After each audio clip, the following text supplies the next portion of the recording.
In the course of our last few lessons, we have been discussing women's position in the Indian society as it was earlier on. We learnt that women were relegated to the domestic sphere. They were not allowed to attend education, and various kinds of evil practices like sati, polygamy, child marriage pervaded the Indian society. Following this discussion, we also talked about how various social reformers from different parts of the Indian subcontinent had taken it upon themselves to alleviate the condition of women in the Indian society. They wanted to bring about changes to overturn the existing social order so that women get to live better lives, so that women get to attain education and liberate themselves. But we will be wrong to assume that gender discrimination was the only kind of discrimination that was prevalent in the Indian society earlier on. Because another kind of discrimination that the Indian society was rife with was known as the caste discrimination. So it is this casteism and how various reformers were fighting against caste discriminations in the Indian society that we will be focusing on in this lesson. The traditional caste system divided the Indian society among the Brahmana, Kshatriya, Vaishya and Shudra. The Brahmanas were the apex of the caste hierarchy and the Shudras at the bottom. Now you will be surprised to know that the upper caste members considered even the shadow of a Shudra tainting and corrupting. The Shudras were segregated from the rest of the population, and when a Shudra used to work on the streets, then that person had to ring a bell. Why did they have to do so? The Shudras had to make everyone aware of their presence so that the upper caste members could shut their windows and stay away from the Shudra. Various kinds of superstitions also pervaded the Indian society. So we learnt about the caste system and how discriminatory it was. A Shudra, simply on account of being a lower caste member, was discriminated and exploited in all kinds of ways. The Shudras were meant to live like the outcasts, the untouchables in the truest sense of the term. Their presence, even their shadow, was considered defiling by the upper caste members. Now when the Britishers had come to the Indian subcontinent, they now gained cognizance of this caste system and the discrimination it perpetrated. And they also wanted to rid the Indian society of this caste discrimination. To this end, Christian missionaries began setting up schools for lower caste children. And they wanted to educate these lower caste members so that they can enter the changing world. Because with the introduction of Western education, with the beginning of print, with the beginning of various communication systems in the Indian society, the society as a whole was undergoing rapid and drastic changes. And the Shudras, simply on account of being lower caste members, had no access to education. But the Christian missionaries set up schools for them so that the Shudras could now educate themselves, so that the Shudras could now become aware of the discriminations and injustices meted out to them. The rule of the Britishers in the Indian subcontinent was a time of changes in all possible ways. Changes happened in the governmental systems, in the society, in the culture, in the politics, and even in people's lives. And when these Shudras were now being educated and different kinds of opportunities were being laid out for them, then the lower caste people started availing various avenues. These avenues were provided by the Britishers, and the Britishers provided the lower caste people these avenues so that they can move away from their oppressive and humiliated lives. Now with the British rule being established in the Indian subcontinent, new factories started coming up. And whenever a factory or industry is set up somewhere, huge amount of labor is required. because so many people are required for the construction of a factory, for the building of roads, for the digging of wells, for the laying out of bricks. So different kinds of people are required. And when the Britishers were setting up factories, new settlements were also coming into being around those factories. In those new settlements, these people started getting new works. That is to say, these lower caste people were now being employed in the new factories. They had to work as diggers, cleaners, sweepers, or even laborers, workers. So in this way, these people were now able to work. At the same time, they also worked in civic departments that included the cleaning of roads, the building of wells and canals and digging of drains. So these people were now also having work at tea plantations in Assam or even outside the subcontinent. The lower caste members were also serving in the army. So what we can understand from this is that the British rule had actually opened up various opportunities for employment for these lower caste people. These lower caste people have been discriminated against for several centuries. Now in these factories, in these civic departments, or even in the tea plantations, these lower caste members were often overworked. They were not paid the way they should have been. But they were still happy because they were able to escape the ruthless and exploitative upper caste landowners and zamindars. And in this way, the lower caste members were now entering the mainstream society, and they were now also going on to assume power and prominence in the society. With the British rule, with the introduction of Western education, making the Indian masses aware of the exploited status of the lower caste members in the Indian subcontinent, many Indian masses were now feeling sad. They were now aware of the unequal treatment, the biases, the discriminations that were happening against the lower caste members. And so various reform movements were now devoted to abolishing the caste system, devoted to completely sweeping away all traces of caste discrimination from the society. So several reform associations as well as individual reformers, and mind you, many of these individual reformers actually hailed from the upper castes, were now fighting for the rights of lower caste people. They saw how they have been exploiting the lower caste members for so many generations, for so many centuries. The lower caste people did not really have any fault. It was simply on account of their birth that they were being exploited and discriminated against. And so many reform associations as well as individual reformers started working for these people. At the same time, many of these reformers would often dine in with the lower caste people.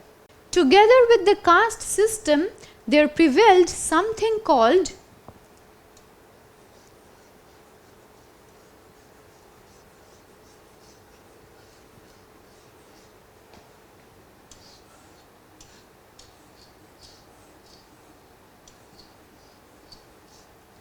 commensal taboo.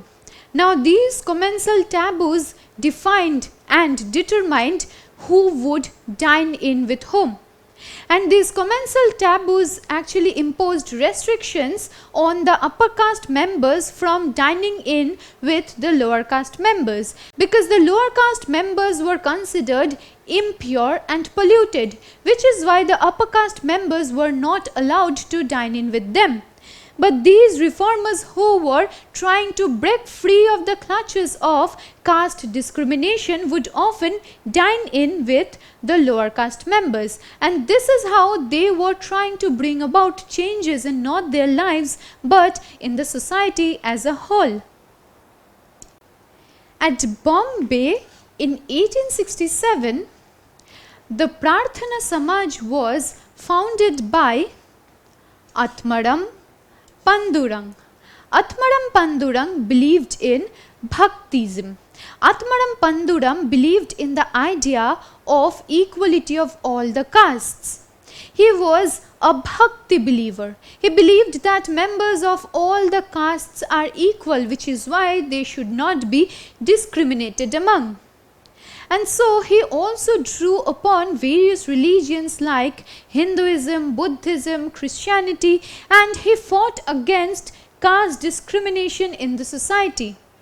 Because the masses were not supposed to be divided on the basis of a hierarchy that was man-made.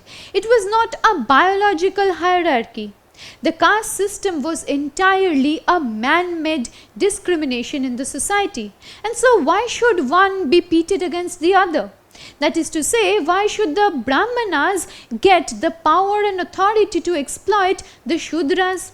It should not happen so. And so this Prathana Samaj fought for removing caste discriminations from the society. And at the same time, the Prathana Samaj also discussed the position of women in society.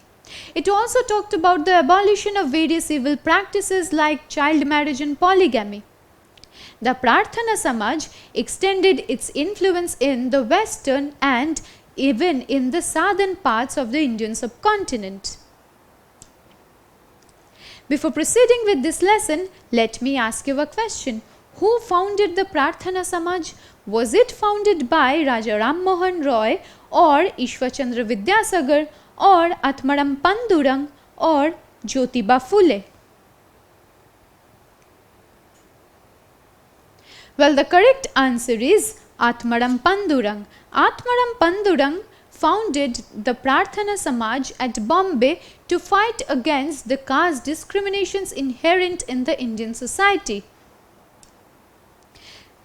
Likewise, the Paramhansa Mandali was founded in 1840 at Bombay, and this association also fought for the abolition of caste system. So this was a time when various reform associations were coming to being, and all these reform associations had one motive in mind, that was to abolish all traces of the caste system and the ensuing discriminations from the society. Now we learned that the Christian missionaries in the Indian subcontinent were setting up schools for the lower caste members. So the lower caste people were now in the process of being educated, of being enlightened. And by the second half of the 19th century, people from the lower castes now began to organize movements against caste discriminations. So by this time they were now being made aware of their position in the society. They now had a voice and opinion of their own. Earlier on, they never had access to knowledge or education. They did not even know that they were being oppressed. They just took it as a given. It was a given to them that they will be at the lowest rung in the society. It was a given to them that they would be exploited by the upper caste members. But with education, these people were now aware of their position in the society, which is why they started vocalizing their opinions. They also demanded social equality and justice, because equality is an idea that the lower caste members have never experienced in the Indian society earlier on.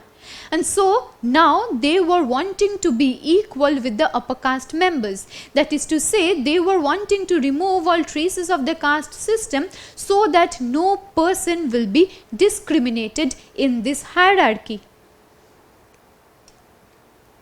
They also tried to inculcate a sense of self-esteem among the lower castes. So the lower caste members have been deprived of the right to live, so to speak, because they were not given any freedom, any independence. They were mostly exploited as workers or peasants by the rich landowners, by the zamindars. And these people did not even have any say in their exploitation. They were simply having to bear the brunt of being a lower caste members. So they never lived their lives with dignity and self-esteem. But with attaining education, this thirst for self-esteem was now birthed in the minds of the lower caste people. So many lower caste members were now organizing movements in their own way.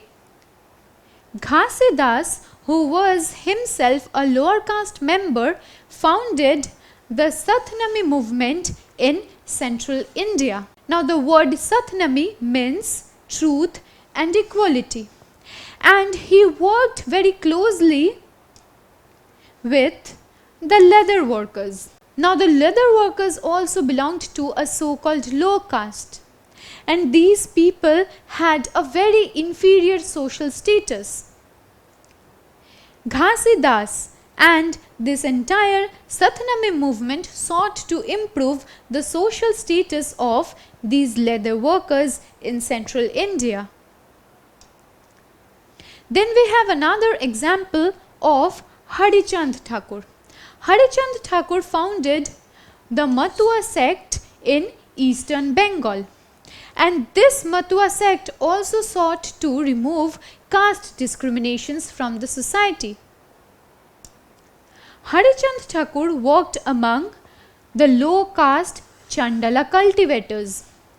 Harichand Thakur and the Matua sect now gave space to these low caste Chandala cultivators who have been discriminated against and exploited by the upper caste members for several centuries and generations. Then there was SRInarayana Guru. SRInarayana Guru promoted among people the necessity to believe in a particular idea, which was one caste, one God, and one religion for all. That is to say, there shouldn't be many castes in a hierarchical setup. There should be one caste, people should have one God, and there should be one religion that accommodates all the people. As a social reformer, SRInarayana Guru founded the SRInarayana Dharma Paripalana Yogam, and this was founded in 1903. Now, why was this founded? This was founded to campaign for temple entry rights. Now, allow me to explain this concept to you. Since the upper caste members considered the touch, the shadow, and in fact the entire presence of the lower caste members corrupting, defiling, and polluting, these lower caste members were not allowed to enter the temples. So the temples were places where only the upper caste members had access to. The lower caste members were segregated in the truest sense of the term.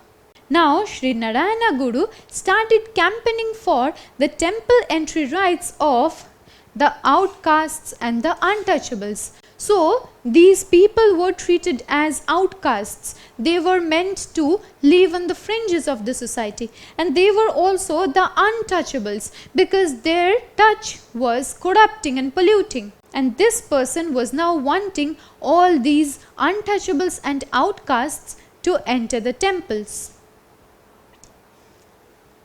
Then we have Jyotirao Phule. In one of our lessons on reform movements that pertained to women's position in the Indian society, we had a mention of Jyotirao Phule. But it was not just reforms pertaining to women's position that were undertaken by Jyotirao Phule. Jyotirao Phule was also a staunch anti-caste social activist. He tried to ban the caste system and caste discrimination from the Indian society, and he campaigned for the rights of the lower caste people in Maharashtra. So together with his wife Savitribai Phule, Jyotirao Phule also played a crucial role in the caste social reform movements in the Indian subcontinent. Jyotirao Phule disregarded the Brahmins' claim of superiority on account of being the Aryans. So the Brahmanas believed that they descended from the Aryans, which is why they were superior to the non-Aryans, to the lower caste members. Now Jyotirao Phule instead came up with another idea that the Brahmanas were actually foreigners in the Indian society. Why is it so? Because the Aryans were outsiders. They had invaded the Indian subcontinent and established themselves in the northern parts of the subcontinent. And subsequently they started staying there. So these Aryans had actually displaced the indigenous people, and then they were claiming to be superior to the indigenous people on account of their race. So instead of calling the Brahmanas superior, Jyotirao Phule completely disbanded the caste system, and he said that these Brahmanas were foreigners because they were Aryans, and Aryans were not indigenous people of the Indian society.